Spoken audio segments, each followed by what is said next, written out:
Tube Urdu کی videos میں ایک بار پھر خوش آمدید۔ ناظرین کرام، شاید پاکستان دنیا کا وہ واحد ملک ہے جہاں ایک گھر میں رہنے والے افراد ایک دن نہ روزہ رکھتے ہیں اور نہ عید مناتے ہیں۔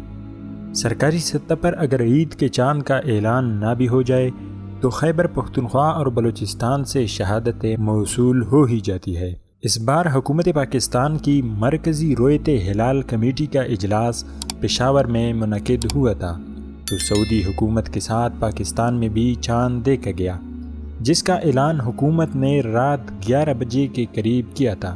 اب ایک نئی بحث چڑھ گئی ہے کہ عید کس دن ہوگا، بروز جمعہ ہوگا یا بروز ہفتہ ہوگا۔ اس دفعہ روزے کی طرح پورے ملک میں ایک دن عید ہوگا یا پچھلے سال کی طرح اس سال بھی کسی کی عید تو کسی کا روزہ ہوگا؟ ماہرین فلکیات نے اس بارے میں ایک اہم پیشن گوئی کر دی ہے۔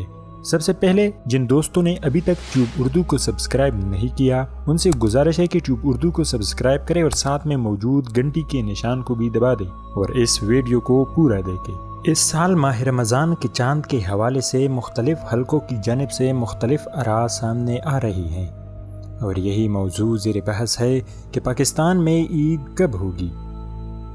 اس حوالے سے ماہرین فلکیات کا کہنا ہے کہ جن ممالک میں 20 اپریل کو سورج گرہن دکھایا جائے گا ان ممالک میں نیا چاند نظر آنے کا کوئی بھی امکان نہیں ہے۔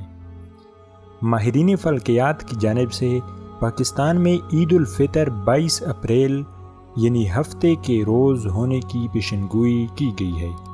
انہوں نے کہا ہے کہ 20 اپریل جمعرات کو سورج گرہن ہوگا جو صبح 6:30 بجے شروع ہو کر دوپہر 12 بجے ختم ہوگا۔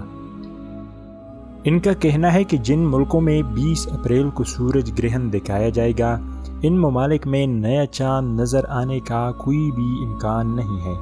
رؤیت ہلال ریسرچ کونسل کے سیکریٹری جنرل خالد اعجاز مفتی نے بتایا تھا کہ شوال کا چاند دیکھنے کے لیے رؤیت ہلال کمیٹی کا اجلاس جمعرات 20 اپریل کی شام ہوگا، تاہم اس شام عید کا چاند نظر آنے کا امکان نہیں ہے، لہٰذا عید الفطر 30 روزے مکمل ہونے کے بعد ہفتہ 22 اپریل 2023 کو منائی جائے گی۔ جن دوستوں نے ابھی تک ٹیوب اردو کو سبسکرائب نہیں کیا ہے ان سے گزارش ہے کہ ٹیوب اردو کو سبسکرائب کریں اور ساتھ میں موجود گھنٹی کے نشان کو بھی دبا دیں۔